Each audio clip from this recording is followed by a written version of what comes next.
સોનગઢના માતુશ્રી કમળાબા કન્યા વિદ્યાલય દ્વારા 14 April doctor Baba Saheb આંબેડકરની જન્મ જયંતિને લઈને બુદ્ધ વિહારની મુલાકાત લીધી। डॉक्टर बाबा साहब आंबेडकर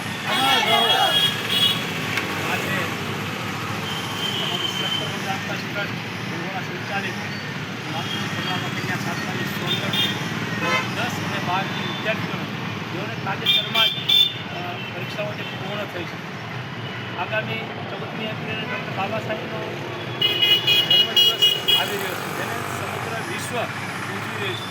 અમારી આ છાત્રાઓ પરીક્ષાઓ પૂર્ણ થતાં વેકેશનમાં જતી હોય એટલે અત્યારે સંસ્થા દ્વારા એક આયોજન કરવાનું કે ચાલો બાબા સાહેબને ભાવનગર જઈએ અને બાબા સાહેબને પુસ્તકાલય કરીએ। બાબા સાહેબે આ વિશ્વનું શ્રેષ્ઠ બંધારણ આ દેશને આપ્યું છે। તો મહત્વનું કહીએ તો તે જરૂરિયાત સાથે છે ત્યારે કે બહેનો માટે ડૉક્ટર બાબા સાહેબે પોતે રાજકીય ક્ષેત્રમાં આવતી આપી। એમણે હિન્દુ કોડ બિલ માટે થઈ અને રાજીનામું પણ આપ્યું હતું। એટલે આ દેશની અંદર બહેનોના આદર્શ ગણીએ, એના ભગવાન ગણીએ કે ઉદ્ધારક ગણીએ એ ડૉક્ટર બાબા સાહેબ છે। વિશ્વનું શ્રેષ્ઠ બંધારણ આપી આ સમગ્ર રાષ્ટ્રની જનતાને એક આદર્શ માર્ગ આપ્યો છે। આજે અમારી દીકરી અહીંયા આવી ખૂબ પ્રભાવિત થઈ છે। બાબા સાહેબને પુષ્પાંજલિ અર્પણ કરી અને એક સંકલ્પ પણ કર્યો છે અને જીવનમાં ડૉક્ટર બાબા સાહેબના આદર્શને જીવનમાં લઈ અને એ ડગલે ચાલ્યું છે। જય ભીમ, જય સંવિધાન, जय संविधान, जय भीम, नमो बुद्धाय, जय संविधान, जय भारत। विश्वरत्न महामानव संविधान निर्माता डॉक्टर बाबा साहेब आंबेडकर प्रतिमा જોઈ શકો છો ભાવનગર શહેરમાં આપણી સાથે જ આ બહેનો અને સંચાલક એવા માતૃશ્રી કમળાબા કન્યા છાત્રાલયના સતીભાઈ બોર્ડ સંચાલક છે અને સાથે જ જે કેમ્પસના ડાયરેક્ટર છે એવા અંકન બોર્ડ વિદ્યાર્થી બહેનો સાથે આવ્યા છે। ડૉક્ટર બાબા સાહેબ આંબેડકર પ્રતિમાએ તે લોકોએ પુષ્પાંજલિ કરી છે અને વિશ્વરત્ન મહામાનવ બાબા સાહેબ આંબેડકર જન્મજયંતિ જે આવી રહી છે એ માટે તે લોકો ખૂબ સતત પ્રયત્નશીલ છે। તેઓ ખૂબ સરસ કાર્યક્રમો પણ કરવાના છે। જીવનની અંદર તે લોકો આગળ અભ્યાસ કરે, ખૂબ જ પ્રગતિ કરે, આગળ વધે એવું અને સાથે જ જે સંચાલક છે સતીભાઈ ઘોષ અને કેમ્પસ ડાયરેક્ટર હંસાબેન ઘોષ તેઓએ આ જે વિદ્યાર્થીની બહેનો છે એમને ડૉક્ટર બાબા સાહેબ આંબેડકરના પદ પર આગળ ચાલે એ માટે થઈ તે લોકોને ખૂબ સરસ વિચારધારા આપી રહ્યા છે અને મહેનત પણ કરી રહ્યા છે।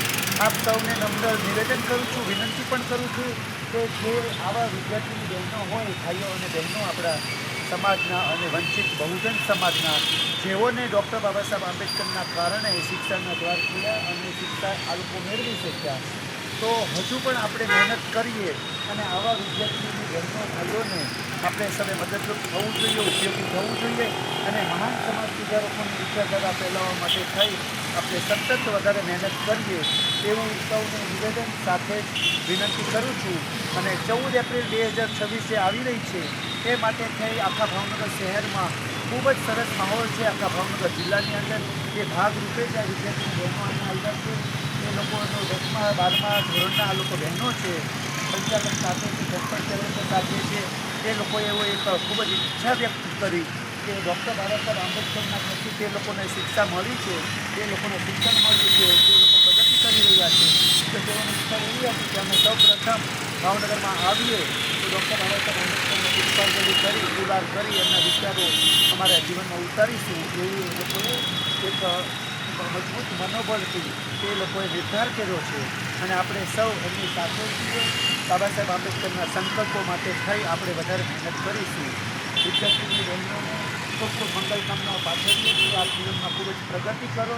સાથે જ સાધુવાદ પાઠવીએ છીએ શશીભાઈ ભોજ સંચાલક છે, સત્કર્મ ગ્રામ વિકાસ ટ્રસ્ટ સંચાલિત માતૃશ્રી કમળાબા કન્યા છાત્રાલયના અને કેમ્પસ ડાયરેક્ટર હંસાબેન ઘોષ એમને પણ ખૂબ ખૂબ સાધુવાદ પાઠવીએ છીએ।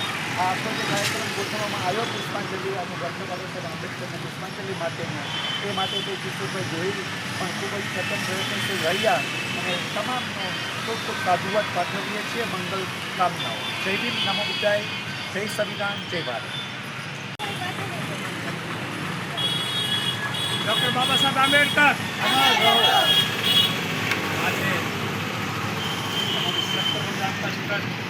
સંચાલિત માતૃ કન્યા છાત્રાવાસ સોનગઢ 10 અને 12ની વિદ્યાર્થીઓને જેઓને તાજેતરમાં જ પરીક્ષાઓ જે પૂર્ણ થઈ છે.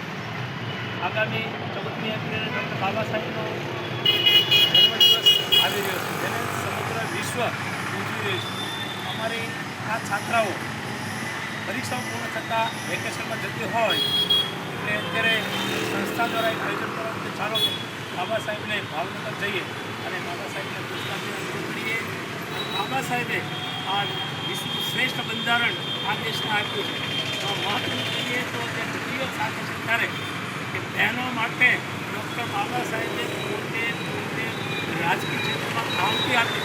એમણે હિન્દુ કોડ બિલ માટે થઈ અને રાજીનામું પણ આપ્યું હતું.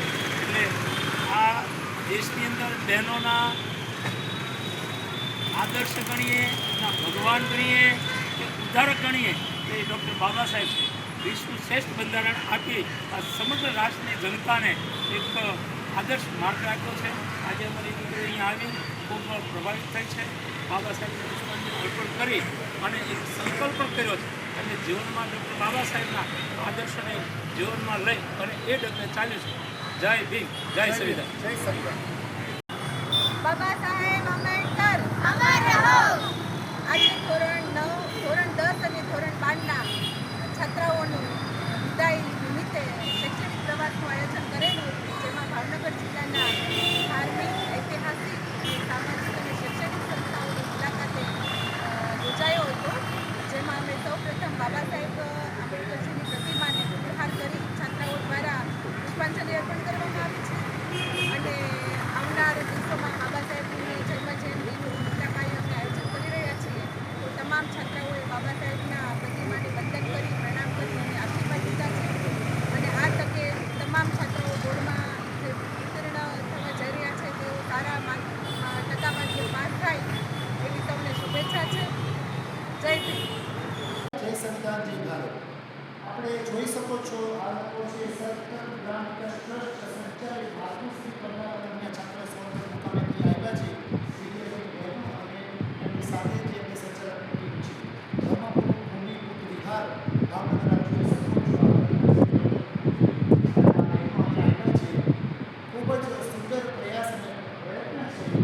આ સૌને જણાવવા માંગુ છું, 20 વર્ષના મહામાનવ સંવિધાન નિર્માતા ડૉક્ટર બાબા સાહેબ આંબેડકર જન્મજયંતિ આવી રહી છે 14 એપ્રિલ 2024ના રોજ. એના ભાગરૂપે આપ જોઈ શકો છો સાહિત્યના માધ્યમથી, શિક્ષણના માધ્યમથી આપણે માન સભા સંદર્ભોની વિચારધારા ફેલાવવાનો ખૂબ જ સુંદર પ્રયાસ છે. આપ જોઈ શકો છો પ્રોસેસ કાર્યક્રમનું સ્વાગત અને સન્માન કરવામાં આવ્યું છે. અને માન સભા સંદર્ભોના પુસ્તકો એમને આપવામાં આવ્યા છે, જે થકી તે લોકો માન સભા સંદર્ભોની વિચારધારાને માનશે, અભ્યાસ કરશે અને વિચારધારાને આગળ અપાવશે. આ પ્રકારે ડૉક્ટર બાબા સાહેબ આંબેડકરની જન્મજયંતિ ઉજવણીના ભાગરૂપે ખૂબ જ સુંદર આયોજન કરવામાં આવ્યું. ધર્મભૂમિ બુદ્ધ વિહાર ભાવનગર શહેર મુકામ. જય ભીમ, જય સંવિધાન, જય ભારત. આવી અને દર્શન કરી નમન કરી પાવન થવાય એ ભાવથી આયોજન કર્યું છે. અમારી દીકરીઓ બહુ દૂર દૂરની હોય છે. સોનગઢની આજુબાજુની એક પણ દીકરી નથી.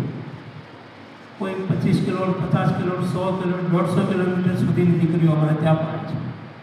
ધોરણ 5 થી 12 સુધીનું અમે ત્યાં પ્રવેશ આપીએ છીએ. એ પણ પૈસો કોઈની પાસે લેવામાં આવતો નથી. અમારી આ સંસ્થાને 25 વર્ષ પૂરા થાય છે. 50 દીકરીઓની ત્યાં માન્યતા છે. અમારી સંસ્થામાં ઘણી દીકરીઓ એવી છે કે કોઈને મા કે બાપ પણ નથી, કોઈ દીકરીઓને મા પણ નથી, કોઈકને પિતાની છત્રછાયા દેવાય છે. ગરીબ પરિવારની દીકરીઓ છે. આપણી SC ST અને OBCની દીકરીઓ ત્યાં સરકારની આ ગ્રાન્ટેડ છાત્રાલય છે. અમને થોડી ઘણી ગ્રાન્ટ મળે છે. અમને ગ્રાન્ટ મળે છે 2160 રૂપિયા પર હેડ પર મંથ, એટલે 72 રૂપિયા પર ડેના થયા. હવે તમે સમજી શકો કે સવારનો નાસ્તો, બપોરનું પૂર્ણ ભોજન, સાંજનું ભોજન. બપોરની ફૂલ ડીશ હોય, દાળ ભાત શાક રોટલી હોય, ઉનાળામાં છાશની વ્યવસ્થા પણ કરતા હોય છે. સાંજે શાક રોટલી, દૂધ અને ખીચડી આપીએ છીએ.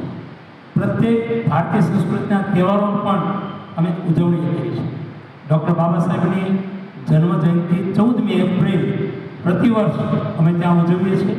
એવી જ રીતે બાબા સાહેબનો મહાપરિનિર્વાણ દિન 6ઠી ડિસેમ્બર એ પણ અમારી સંસ્થામાં અમે ઉજવીએ છીએ. આવા કાર્યક્રમો અમે કરતા રહીએ છીએ. દીકરીઓને ડૉક્ટર બાબા સાહેબથી અવગત થાય એ દિશામાં અમારો પ્રયાસ રહ્યો છે. અમારી સંસ્થામાં જે લોકો મુલાકાતે આવે કે અમારા કાર્યક્રમો હોય ત્યારે અમે સ્વાગત સન્માન આપણો એક રિવાજ છે, કરવો જોઈએ, પણ અમે પુષ્પ નથી લાવતા. ત્યાં અમે પુસ્તિકાથી મહેમાનોનું સ્વાગત કરીએ છીએ. અને એક આપણા પંચાલભાઈ છે, સુરેન્દ્રનગર ડિસ્ટ્રિક્ટના છે અને આમાં સોનગઢ વ્યારા એ હતા અને હમણાં એને શિક્ષક તરીકે નોકરી મળી ગઈ એટલે કચ્છમાં છે. એને લિખિત ડૉક્ટર બાબા સાહેબના જીવનો પર પુસ્તિકાઓ લખી છે. એની પાસેથી મેં અગાઉ 200 પુસ્તિકા મંગાવી અને અત્યારે હમણાં 100 પુસ્તિકાનો મેં પછી ઓર્ડર આપ્યો છે કે 14મી એપ્રિલે આપણે કાર્યક્રમ કરીએ એ દિવસે પણ લોકોને આપણે એનાથી સન્માનિત કરીએ. આખું વર્ષ કોઈ સંસ્થાની મુલાકાત આવે તો અમે એ પુસ્તિકાથી સન્માન કરીએ, જેથી કરી ડૉક્ટર બાબા સાહેબના વિચારો પ્રત્યેક ઘર સુધી પહોંચે. બાબા સાહેબ શું છે ઘણાને જો ખબર હોય બાબા સાહેબ શું, ઘણા લોકો બંધારણના ઘડવૈયા, બાબા સાહેબ માત્ર બંધારણના ઘડવૈયા માત્ર નથી, એ આપણા આરાધ્ય દેવ છે. એણે માત્ર દલિતોના મસીહા કરીને આપણે નાના બનાવીએ છીએ, પણ ડૉક્ટર બાબા સાહેબ સમગ્ર રાષ્ટ્રના મસીહા છે. ખાસ કરીને મારે દીકરીઓ છાત્રોને ક્ષેત્રે બહેનો માટેની વાત કરીએ તો બહેનોને મતાધિકાર આપવા માટે વાત જો કરી હોય પ્રથમ તો બાબા સાહેબ કરી. પુરુષ સમૂહોની સ્ત્રી એ સ્થાન આપવા માટે ડૉક્ટર બાબા સાહેબ કેન્દ્રમાં મંત્રી હતા અને હિન્દુ કોડ બિલ લાવી અને બહેનોને મતાધિકારથી માંડી નોકરી સર્વિસ કરવા માટેની અધિકાર મળે એ માટે કોડ બિલ લાવ્યા, હિન્દુ કોડ બિલ. અને એનો જે વિરોધ થયો કે ડૉક્ટર બાબા સાહેબે બહેનો માટે થઈને રાજીનામું આપ્યું હતું. આ આપણા બાબા સાહેબ છે, એનો આપણે ભૂલવા ન જોઈએ. આપણા મસીહા છે, આપણા આરાધ્ય દેવ છે. એમના જીવનમાંથી જેટલી વાત કરીએ તો સમય ઓછો પડે, પણ હું તો બધાને વિનંતી કરતો કે ડૉક્ટર બાબા સાહેબના જીવન ઉપર થોડી નાની પુસ્તિકા વાંચવી જોઈએ. ડૉક્ટર બાબા સાહેબ કેટલા કષ્ટો વેઠા છે, એમના પરિવારે કેટલા દુઃખ વેઠા છે, એમાંથી આપણે એકાદા બે સંકલ્પોને જો જીવનમાં ઉતારીએ તો જીવન ધન્ય થઈ જાય. વિશેષ નહીં કહેતા, અહીંયા અગાઉ પણ હું બુદ્ધ વિહારમાં હું પોતે તો જાતે આવી ગયેલો છું અને બે કાર્યક્રમમાં પણ હું આવી ચૂકેલો છું. આજે અમે આ કાર્યક્રમની અંદર આવવાનું થયું. બુદ્ધ વિહાર ટીમ તરફથી અમારું જે સ્વાગત અને સન્માન કર્યું એ માટે અમારી સંસ્થા શ્રી સત્કર્મ ગ્રામ ટ્રસ્ટ અને માતૃશ્રી કમલાબેન છાત્રાલય વતી આપ સૌનો હું આભાર વ્યક્ત કરું. જય ભીમ, નમો બુદ્ધાય, જય સંવિધાન, જય ભારત. મારે માનનીય મંત્રી શ્રી સામાજિક ન્યાય અધિકારી વિભાગ અને શિક્ષણ મંત્રી અહીંયા સન્માન રાખ્યું છે. મારી સંસ્થાઓ સન્માન કરવા ત્યાંથી ફોન આવે છે એટલે આપણી વચ્ચેથી હું રજા લઉં છું. તમે ધર્મોજન કરશો. જય ભીમ.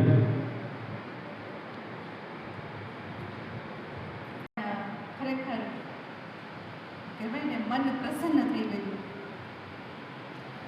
ઘણા બધા તીર્થ સ્થાનોમાં જતા હોઈએ છીએ, અમે છાત્રાલયની દીકરીઓને લઈને પ્રવાસ કરતા હોઈએ છીએ, પણ કિશોરભાઈ સાથે વાત થઈ, એમણે કહ્યું કે તમે બુદ્ધ વિહારની મુલાકાત લ્યો. અને અમારા માટે સાચું કહું તો બહુ નવો વિષય કહેવાય. નવું સ્થાન તો છે પણ વિષય પણ નવો છે.